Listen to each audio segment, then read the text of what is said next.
All right, welcome to the March monthly market report. So grateful for everybody that joins each month for the monthly market report to be the most educated professional on the topics that matter in real estate. Over the next probably half an hour or so, Kate Resbeck and I are going to take you through several things that I think are very, very relevant, very, very important for this market. We're in a time right now where there are a lot of questions, a lot of concerns, and a lot of uncertainty.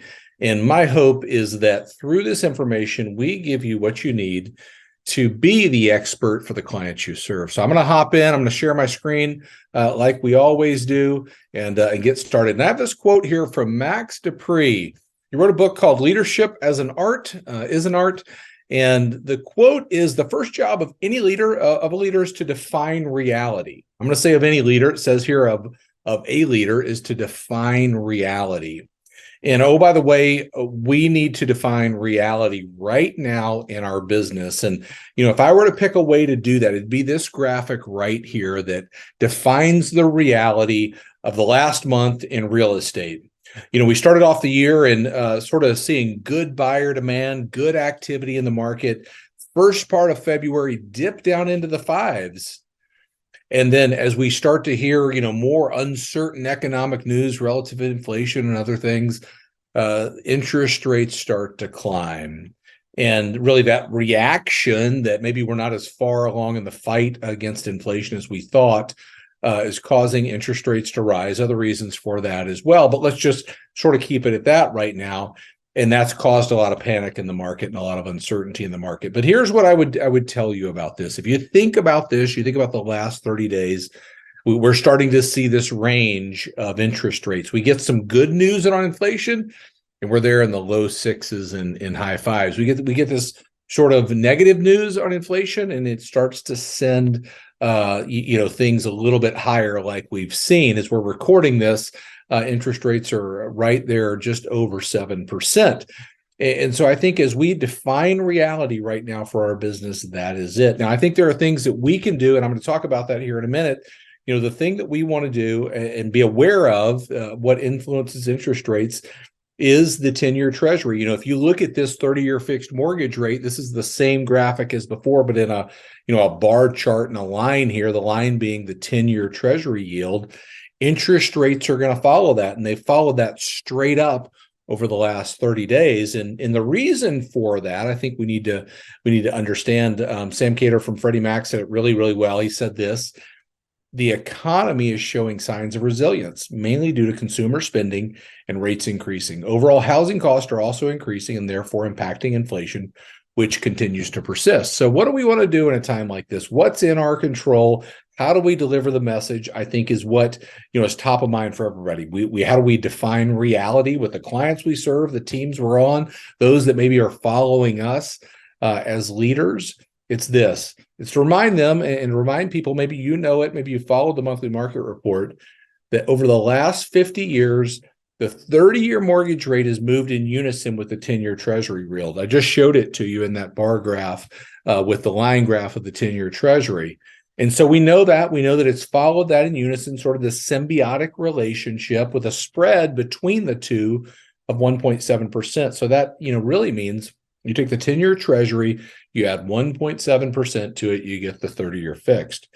So what do we also know right now? We know that the spread between the 10-year treasury and the 30-year fixed has widened. I always like to think of this as a measure of fear. So we go back to what I said before, the average spread being 1.7%.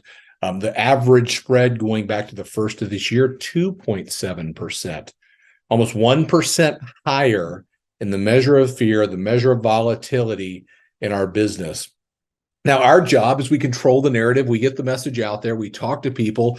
We help that. We can actually do the work to help lower fear in our business. And I think that is our job right now relative to interest rates, to help educate people, to help people understand what's ahead and help them make wise decisions. There are still people that, are transacting in this market. Sometimes I think we think as interest rates rise, nobody's going to buy. People are certainly still buying, but some will look at it and go, what, we can't afford. We're not going to move forward. It will have an effect. I'm not blind to that. But what I do think is we have to understand it. We have to communicate it. And we have to help people make wise decisions. We've talked before about adjustable rate mortgages and buy downs in this market. I think they're now more important than ever. And being an advocate, being somebody vocal who talks about that is what we need to do. The thing I think that is a bigger challenge in our business, because we will get through this interest rate challenge, that is for sure. But the even bigger challenge that I see right now is inventory. And certainly across the country, I don't think there's a market that says we have an oversupply of inventory. Maybe some markets have more available homes for sale than others. But the story of the last few years, and certainly through COVID, has been less inventory. And, if I were telling that story right now, I would use a graphic like this. This is total listing count going all the way back to 2017. And 2017, 2018, 2019, then COVID comes right here in the spring of 2020, and inventory starts to fall. You see the very clear line where it starts to go down. Why is that? We can tell the story. The meaning of home changed. People started working in their homes, certainly going to school. Their kids were going to school there. They were eating there. They were working out. Everything revolved around the home. Interest rates sank to 2.75%, call it 2.75%, and people jumped in and said, now we're going to do it. We're going to buy a home. We're going to find our place. We have a different need. And that started to deplete inventory across the country and fueled this market that we've seen over the last couple of years. And so, as we've seen all these people want to come in and buy and transact in real estate, and had a wonderful, couple of years and momentum in the market. Probably haven't seen a market like that in our lifetimes, maybe never will. And it depleted inventory across the country. And while inventory has risen year over year, it's still below where it was in 2019. This graphic right here does a great job from Realtor.com showing the active monthly listings in the last 7 Februarys, 2023 compared all the way back to 2027. I think this is an important point. And I want to pause here for a second to say this. Anytime you're looking at numbers right now, you can't compare to 2021, 2022, or even probably 2023. You've got to go back to pre-pandemic times, which were the normal times, I'm going to call it, in real estate, 2017, 18, 19. And you see, 577,000 active listings in February of this year compared to over 1 million almost in the years prior to the pandemic. So significantly less inventory across the country, and we know we need more. We know those issues out there. That's the bigger issue than interest rates. We're going to get through interest rates. This is the looming issue. And oh, by the way, month over month in this country, we've depleted even more inventory. Inventory down about 6%, January over February most recently. And you see most of these areas, most states, all states really between 0 and 15% down across the country. Not one that you see that's positive or, a different scenario just about everywhere, seeing less inventory, relative to what they saw the month prior. Now, I think this is very, very interesting. And I want to take you back to a couple of things, show you a new slide, show you a couple of things that are interesting here, because if we understand this, we can help people move forward confidently. The first piece is the lack of inventory in this country has kept upward pressure on prices. That's the reason things haven't spiraled out of control like we saw in 2008. And, this graphic here we've used many, many times on the monthly market report to show single family housing units that have been completed going all the way back to the 70s. And the fact that for 14 straight years, we've been below the 50-year average in the number of units brought to market. So when you have 14 straight years of lack of building homes, then you end up with a deficit, right? Everybody rushes in during COVID due to low interest rates. You don't have the available inventory, and that causes prices to spike, right? The frenzy of what we saw, multiple bid scenarios, all of those things that happen due to a number of different reasons, but a primary reason would be the lack of available homes. And, depending on who you look at as far as a forecaster, from Realtor.com to Moody's, they would say we're undersupplied anywhere from 1.5 million homes to 5 million homes, And people oftentimes ask what's the discrepancy between the two. It really comes down to how they're evaluating things. And we always put links to where we find this information. You can go check it out and go research either one of these a particular forecasters and say, okay, what are they thinking? But the commonality they all have is there aren't enough homes on the market for the number of people that want to buy them. Now, all of this is very, very important because I think people are hearing that we're undersupplied in homes in this country, and we can say, yes, we are, and give them, sort of the background on that. But here's what it leads to is this graphic right here from Case-Shiller, FHA, and Moody's. How much have same home prices fallen in this country from the peak? So peak really in June of last year through December, the most recent information. This information runs in arrears because it's same home sales. It's the most accurate. It's not median list price. It's not, anything other than what have same home sales done from the peak to the most recent information we have in the trough. Fallen 1% from Moody's, 1.6 from FHA, 2.7 from Case-Shiller. Not this runaway train of 20% depreciation that some people said was going to happen, just didn't happen. A lot of that is due to the lack of available inventory, the lack of number of homes that are on the market. Now, I want to give you one other thing before I turn it over to Kate. She's going to talk about listing strategies. And I want to cover this question right here. I put this in for us to talk about on the monthly market report right here. And it's this question: should I buy a home right now?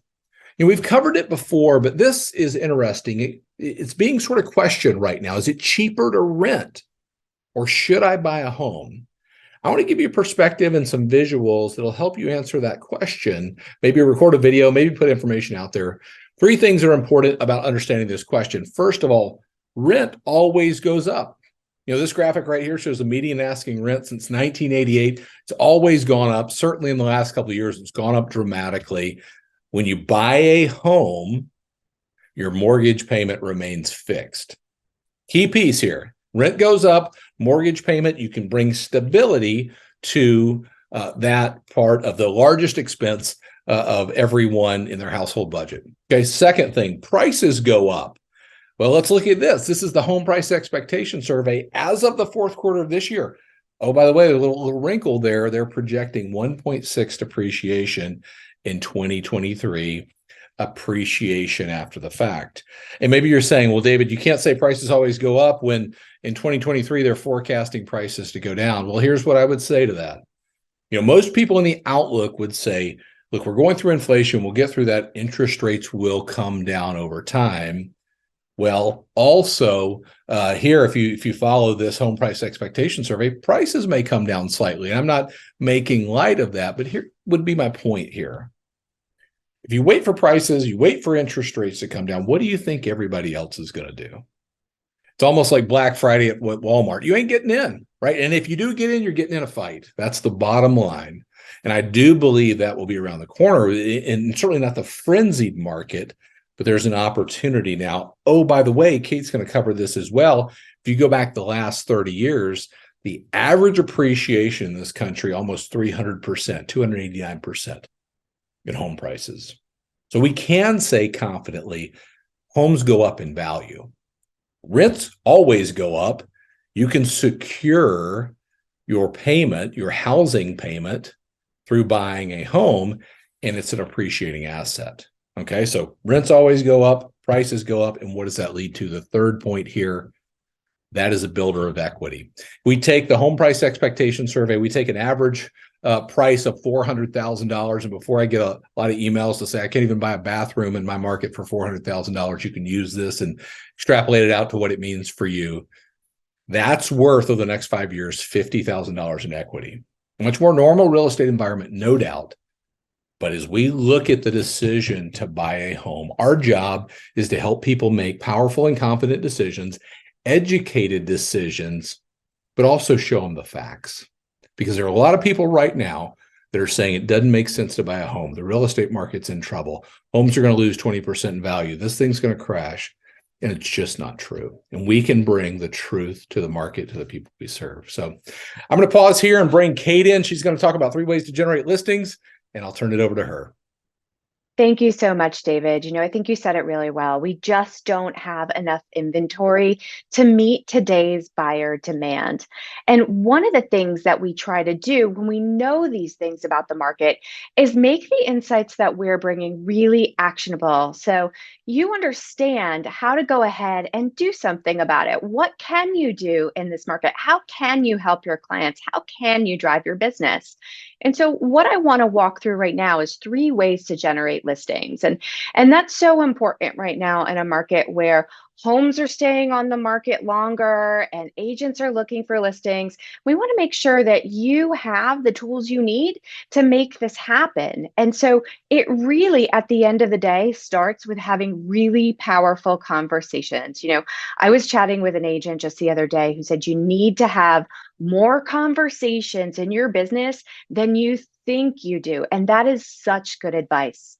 So, what I'm going to walk through next is the top 3 conversations you need to have right now to go ahead and generate listings. So, here are the 3 types of conversations. We're going to break each one of these down one by one. The first one, diligently work expired listings. Homes are staying on the market longer, and we know that that means that listings will expire, and some have expired already. So, there's an opportunity to have a conversation with someone who has an expired listing. Second one, talk with your clients about the equity they have in their homes. Their homeowners today are sitting on so much equity, and many of them don't even realize it. So, really helping them understand how their equity has grown and walking them through what that means for a move up, for a move down, whatever it may be that really fits their needs. And then, of course, reach out to people who bought homes over the last 2 years. I'm going to walk through why this is mission critical right now and how it can be one more way to have a really powerful conversation. So let's start with the first one, diligently work expired listing. Really, really important conversations to have right now. So what we know is that a seller truly has 4 options when their listing expires. They can relist with their current agent, take the house off the market, list the house for sale by owner or sell it on their own, or relist with a new agent. So when you have a seller whose listing has expired, they may decide to go ahead and relist with their current agent. They may realize, like, yes, this is the person I want to be working with. I feel supported, and they continue on. And that is perfectly fine. However, some sellers are going to make different decisions. Some of them are going to take their house off the market. And this is a huge opportunity for you to have that conversation with a seller. So, if they're taking their house off the market, chances are there was a reason they put it on the market in the first place. What were they looking for? Did they need a bigger home? Were they hoping to downsize? Did they really want to live closer to family or friends? And, some people say, what, I guess it wasn't my time. This isn't meant to be right now. But maybe it is. And maybe getting into kind of the psychology of a seller can really help you get them what they need. If they're going to take that house off the market, maybe you really can be that person who can help them connect the dots and go ahead and sell that home. Chances are their first agent maybe didn't have it priced properly or didn't have those hard conversations about what that client really needs to know to be able to sell successfully. And if you're the educated agent in this space, you can step in and help that person. Now, of course, you always, whenever you're having these conversations, need to follow the ethical boundaries of when to connect with a seller on an expired listing. But, when you have those opportunities and can be in that space as the educated advisor, you can make a difference for that person who really, really does want to make that move, but didn't have success the first time. And then, of course, listing their house for sale by owner or putting it on the market saying, I got this, I can do this on my own.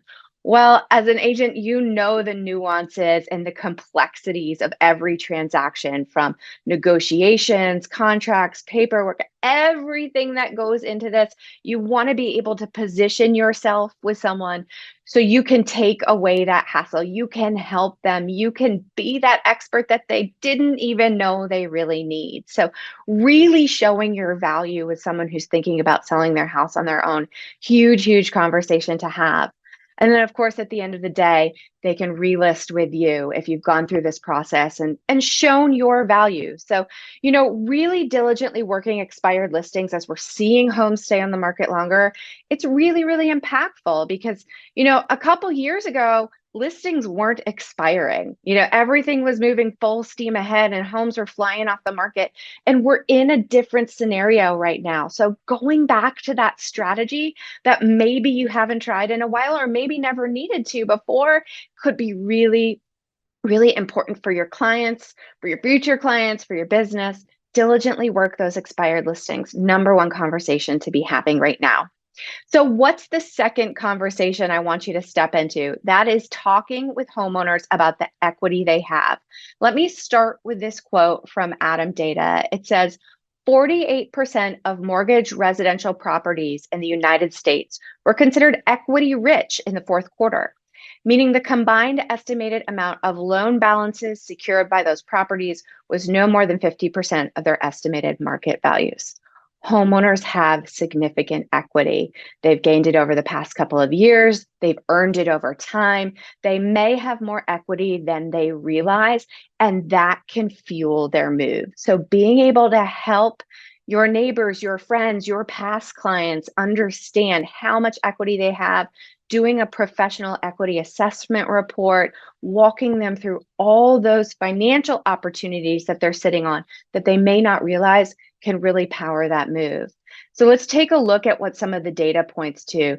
This is the 2022 third quarter CoreLogic Homeowner Equity Insight Report.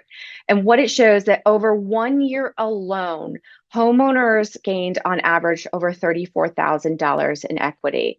And that's a year over year percentage increase of 15.8% for US homeowners with mortgages. These are big numbers. And while a lot of people are worried right now in this moment of a little up, a little down on home prices, and that could impact their equity, what we need to remember is that home ownership is the long game. And so when we talk about homeowners sitting on significant equity, it's far more than just what they've earned over the past year. And of course, we know this varies by market, but let me go ahead and show you this map, which I think is really tells a great story. This is the percent change in home prices over the past 5 years. So on average, how much home prices have changed in the past 5 years. The national average is 58.4%. So home values have increased almost 60% over the past 5 years. So anyone who's been in their home for 5 years, 6 years, they're looking at 60% increase. Now, if you look state by state and look at your local area, you can see that varies significantly by state. But homeowners likely have more equity than they realize. And so if you think back beyond just what's happening right now in the market, what we know is that homeownership wins over time. Home values, whether they go up a little, down a little in any given period of time, they recover. And what I want to share with you next is exactly how that lays out over the past 30 years, because the percent change in home prices over the past 30 years, so since 1991, a little bit more than 30 years, 289% on average for the US homeowner. Now, that's almost 300% increase. Think about that for a moment. If someone has been in their home for a significant period of time, they're sitting on significant equity. For the homeowner who wants to downsize, maybe be closer to family, look at how much equity they're likely sitting on. And of course, you can see, again, varies by market, but a lot of people are worried about selling right now because of where we are in this moment. If they saw that their neighbors sold their home, for significantly more, maybe $30,000, $40,000, $50,000 more than what they could get for it right now, a few months ago, we got to look at the long game. We got to look at the long game of home ownership and help people understand that over time, home values are going to recover, are going to continue to grow. This is what happens over time. And, there was a lot that's happened in the housing market over the past 30 years. There were some real highs and some real lows. And what we have to help people remember is the value of home ownership, the reasons they want to move, and how home ownership really grows over time. And you'd have to make an argument over the next 30 years that it's going to be significantly different. But we can learn a lot from what's happened in the housing market over time, and this map certainly shows that. So talking to people about how much equity they really have and how that can continue to fuel their move and meet their needs, really, really important right now. So third conversation I want you to have is talk to people who have moved over the past couple of years. So think those pandemic era buyers. And here's why. I want you to look at some of these headlines, some studies that have been done. And, there's a lot of people who rushed to buy in the pandemic, and there's things that they would change. They bought their first home during COVID, and now they regret it. And recent US home buyers are being hit with massive wave of regret. Now, let me caveat this for a moment because I do not think that this is every home buyer. There's a lot of people who moved over the past couple of years and are thrilled with what they got. They found the home they were looking for, the space they need, the location they wanted. They got what they were looking for. Now, does every homeowner move into a home and 4-6 months later say, oh, I really wish that I had, not settled on the yard and gotten a bigger yard, or I wish my layout was a little different, or maybe I had a bigger pantry, or I'd focus more on having a mudroom. Yeah, every homeowner is going to have some things where they look back at and say, I'd probably do some of this differently. That's very different than people who moved and have regret. And I don't think, again, this is a large percentage of homeowners, but there are people who moved during the pandemic in a frenzy. They were being outbid time and time again, and they kind of got to the end of the wire and said, I just need to find a home. And they bought a home that, maybe had some things they didn't realize, whether it was structural or issues with neighborhoods or our neighbors or HOAs or things that are happening with the home that they're like, gosh, I wish I hadn't gotten myself into this situation. I rushed. I bought out of the fear of missing out, and here I am. And so I think that there are people out there that you can talk to, and this is simply, it's having that conversation where you say, hey, I know you bought a home a couple years ago. How's that going for you? Do you love it? Get to the heart of where they are in this journey, what they're thinking, what's on their mind, because those conversations can open doors. And you may find people that you can help in this scenario. People who are like, yeah, if you could help me find the next home, I'd love that. That is meaningful. That is where you are helping your clients and you're helping your business at the same time. And at the end of the day, when you can help people make confident decisions and be that person who can get them to the place where they want to be and they feel truly satisfied, that's huge. And so at the end of the day, those are the three conversations we want to be having, talking with people who have expired listings, talking with people, everybody about the equity they have in their home and the opportunity there. And of course, having those meaningful conversations with people who moved over the past couple of years, making sure that they're happy with where they are and helping them if they're not. And what I would suggest in all of these conversations is to use the heart of a teacher. And I want to share this quote that we use often here. It says, when getting help with money, whether it is insurance, real estate, or investments, you should always look for a person with the heart of a teacher. This, at the end of the day, is you being that educated agent, you being that person who can help, who's stepping out into this industry to make a difference. If you are approaching these conversations, these top 3 conversations to have with the heart of the teacher, you're going to make a difference. You're going to help people.